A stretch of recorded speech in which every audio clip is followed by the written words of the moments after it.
젊은이들은 체계적으로 자신들의 나라를 미워하고 자신들의 문화를 미워하고 자신들이 속한 사회를 미워하라고 듣고 있어요. 물론 우리는 특히 정치적으로 많이 변하고 있는 젊은 남성들에 대해 이야기하고 있습니다. 그리고 그럴 만한 이유가 있어요. 솔직히 말해서 우리 자신도 어느 정도 책임이 있다고 할 수 있죠. 글렌 백이 이 문제에 대해 뭐라고 말하는지 한번 들어봅시다. 반격에 오신 것을 환영합니다. 구독 버튼을 눌러 알림을 받고 영상 홍보와 참여로 저희의 반격을 계속 이어가겠습니다. 방문해 주셔서 감사합니다. 여러분이 부모님이거나 조부모님이라면 여기서 잘 들어주시기 바랍니다. 우리는 우리 이야기를 잃어버린 사람들입니다. 우리는 우리가 누구이며 어떻게 여기까지 왔는지에 대한 맥락을 잃었습니다. 인간은 반드시 이야기가 있어야 합니다. 알겠습니까? 그리고 그들이 대신 듣고 있는 이야기는 불만과 분노, 그리고 복수에 관한 이야기뿐입니다. 그건 건강하지 않습니다. 스스로를 위해 한번 해보세요. 25살 미만인 사람에게 물어보세요. 또는 30세, 35세 이하에게도 물어보세요. 미국 이야기를 들려주세요. 대부분의 사람들은 그걸 할 수 없습니다.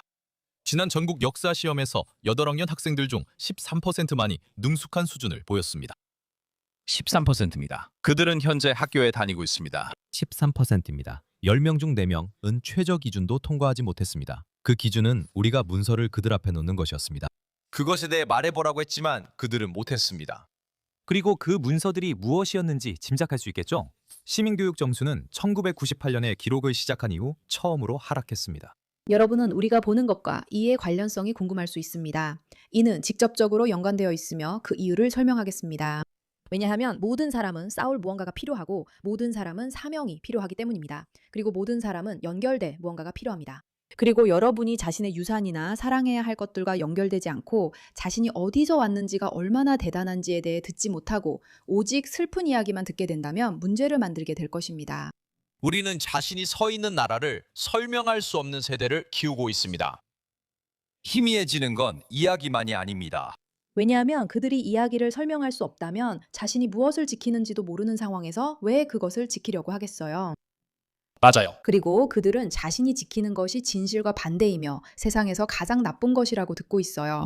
예전에는 사람을 붙잡아 두던 모든 것들이요. 이야기들, 그리고 가족이 당신을 붙잡아 두죠. 교회가 당신을 붙잡아 두죠. 교회는 예전에는 마을의 중심이었어요. 이제 우리 중 절반도 안 되는 사람들이 교회에 소속되어 있습니다. 갤럽이 1937년에 이 질문을 시작한 이후로 가장 낮은 수치입니다. 그리고 우정도요. 예전에는 우정이 당신을 붙잡아 두었죠. 1990년에는 미국인 중 3%만이 가까운 친구가 전혀 없다고 말했습니다. 겨우 3%였습니다. 가까운 친구가 전혀 없는 거죠. 정말 가슴 아픈 일이에요. 수백만 명 중 3%면 정말 많은 사람이잖아요. 여러분 모두 친구가 있어야 해요. 여러분은 친구가 있나요? 여러분에게 친구가 있기를 바랄게요. 이제 10%. 사람들 중 일부는 자신에게 가까운 친구가 없다고 생각해요. 그러면 당연히 화가 나겠죠? 당연히 씁쓸해질 수밖에 없어요. 우정은 꼭 필요해요. 저는 제 친구들을 정말 사랑해요. 1990년 이후로 우리는 천천히 멀어진 게 아니에요. 한 세대 만에 속이 텅 비어버렸어요. 그래서 우리는 외로울 수밖에 없어요. 서전 제너럴이 이것이 외로움의 유행병이라고 말했어요. 그는 사망자 수까지 언급했어요. 그는 고립이 인간의 몸에 미치는 영향이 하루에 담배 15개비를 피우는 것과 비슷하다고 했어요. 외로움이요? 예전에는 미국에서 가장 외로운 사람들이 노인들이었어요. 지금은 아니에요. 이제는 30세 미만의 젊은 사람들이에요. 가장 디지털이 연결되어 있고 가장 소통이 활발한 세대가 인류 역사상 가장 외로운 세대이기도 합니다.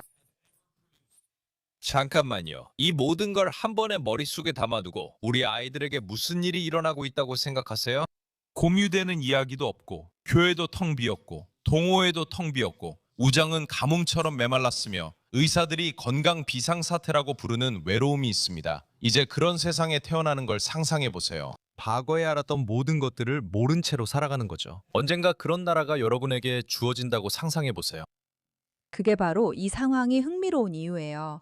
누군가를 혼자 내버려 두면 그들은 불행 속에 머물며 자신이 배운 끔찍한 것들 속에서 괴로워하고 썩어가게 돼요.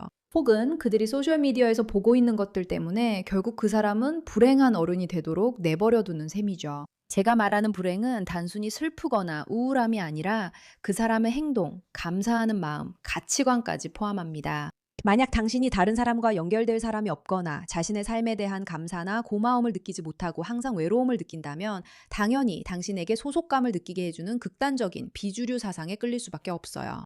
그게 바로 이런 팟캐스터들이 하는 일이에요. 그들은 외로움을 느끼고 자신의 경험에 뭔가 정말 잘못됐다는 걸 깨달은 젊은이들에게 말을 걸고 있는 거죠. 그리고 그 팟캐스터들은 문제를 잘못 짚고 있어요. 그들은 젊은이들에게 내 삶에 뭔가 잘못된 것처럼 느껴지는 건 정부 때문이야, 혹은 이것 때문이야, 저것 때문이야 라고 말하고 있죠. 그래서 사람들이 저 사람들이 맞아, 나도 그 이야기에 동참하고 싶어, 나도 그걸 위해 싸우고 싶어 라고 말하게 되는 거예요. 나는 무언가의 일부가 되고 싶어요. 왜냐하면 우리는 사람으로서 무언가의 일부가 되어야 하니까요. 하지만 대신에 우리는 우리 아이들이 소셜미디어를 사용하는 걸 그냥 받아들이고 그들을 지역사회에 소속시키거나 감사하는 마음을 갖고 진짜 좋은 추억이 어떤 느낌인지 경험할 수 있는 도구를 주지 않았어요. 제 말은 제 모든 좋은 추억들은 정말 전부 다 다른 사람들과 제가 사랑하고 아끼는 사람들과 함께한 것들이라는 걸 확실히 말씀드릴 수 있어요. 그리고 만약 그런 경험을 빼앗고 훔쳐간다면 당연히 그 감정을 줄 수 있는 극단적인 이데올로기로 빠지는 상처받고 괴로운 사람들을 만들게 되는 거예요. 당신은 자신이 어디에 있는지도 몰라요. 지도도 없고요. 당신은 자신의 사람들이 누구인지도 알지 못해요. 어느 자리에도 당신을 위한 자리는 마련되어 있지 않아요. 손에 쥔 건 화면 하나뿐이고 1000명의 낯선 사람들이 당신이 어떤 사람이 되어야 하는지 기꺼이 말해주려 하죠. 그게 우리 아이들의 기반이에요. 아이들이 이걸 만든 게 아니에요. 그들을 탓하지 마세요. 아이들이 만든 게 아니에요. 그들은 이걸 물려받은 거예요. 그래서 제가 어떤 주제보다도 우리 아이들에 대해 이야기하고 싶은 이유가 바로 그겁니다. 우리는 많은 걸 알지만 가끔 잊어버립니다. 아이들은 자신이 누구인지 정말 모릅니다. 우리는 아이들이 자신을 잘 안다고 생각하지만 여러분도 예전 자신을 떠올려 보세요. 아이들은 19, 16, 11살에도 자신이 누구인지 알 필요 없어요. 그런데 요즘은 더 어린 나이부터 시작돼 11살도 늦은 나이가 되고 있습니다. 정체성은 아이들이 가지는 것이 아니에요. 정체성은 아이들이 스스로 쌓아가며 자신에게 비춰지는 것을 바탕으로 형성됩니다. 우리가 자랄 때와 달라진 점이 있어요. 우리가 성장할 때 친구들이 거울이 되어줬죠. 기억나죠? 어머니께서 늘 네 친구를 보여줘, 내가 네 미래를 보여줄게 라고 하셨고, 우리에겐 친구, 가족, 코치, 선생님, 목사님이 있었어요. 오늘날 당신의 딸은 12살이고 하루에 8, 9시간씩 손에 거울을 들고 있어요. 그녀가 교실에서 보내는 시간이나 다른 어떤 일을 하는 시간보다 더 많은 깨어있는 시간을 그 거울을 보면서 보내고 있어요.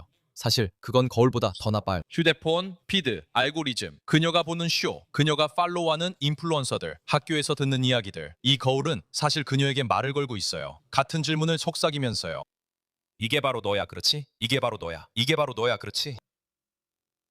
아니면 더 나쁘게는 이게 바로 그들이 너를 만들려고 하는 모습이야. 그리고 그건 정말 끔찍하지, 그렇지? 네가 어떤 사람이든 그건 끔찍해, 그렇지? 넌 끔찍해. 넌 못생겼어. 넌 뚱뚱해. 넌 중요하지 않아. 넌 아무 의미 없어. 넌 절대 의미 있는 사람이 되지 못할 거야. 넌 우리 사회에 아무것도 못해. 우리 사회와 모든 게 망했어. 그런 소음 중 일부는 그냥 소음일 뿐이야. 기업들이 그녀에게 뭔가를 팔려고 하는 거지. 괜찮아. 우리도 그런 걸 겪으면서 자랐으니까. 하지만 당신 아이들에게 닿는 목소리들 중 일부는 우연이 아니에요. 알겠어요. 자신이 무엇을 하는지 아는 사람들이 있습니다. 그들은 당신의 아이가 어떤 사람이 되어야 하는지에 대한 비전을 가지고 있습니다. 그들은 인내심이 있습니다. 그리고 그들은 당신의 허락을 구하지 않았어요. 그들은 당신에게 관심이 없습니다. 제가 말씀드리는데 그 화면과 교실 문을 통해 들어오는 모든 것이 중립적이라고 생각하는 걸 멈추세요. 전혀 중립적이지 않습니다. 상상해보세요. 예상보다 더 어린 아이가 성장하며 수천 개의 목소리가 넘실거리는 대항에서 헤엄치고 있습니다. 그 목소리 중 하나가 나와 모든 걸 한 번에 제공합니다. 완성된 정체성, 이게 바로 너야. 그리고 말하죠. 환영해요. 우리 찾았군요. 우리는 여기 있어요. 거리에서 만나 시위하고 사명과 싸우는 이유가 있어요. 함께 싸워요. 그리고 무엇보다도 그들은 이 아이에게 의미와 목적 그리고 할 일을 제공해요. 그리고 있잖아요. 그 아이는 그걸 받아들여요. 이게 바로 집단 추종 운동이에요. 이 젊고 불행한 남성들은 하루 종일 부모님 집 지하실에 앉아서 컨텐츠를 보며 너무 외로움을 느끼죠. 그리고 갑자기 그들은 자신이 밖에 나가서 여자들과 대화해야겠다는 생각 대신 여성들을 미워하자, 극단주의자가 되자, 싸우러 가자, 테러를 저지르자, 뭔가를 하자고 말하는 사람들의 그룹을 발견하게 돼요. 그리고 이 아이들은 연결감을 느끼죠.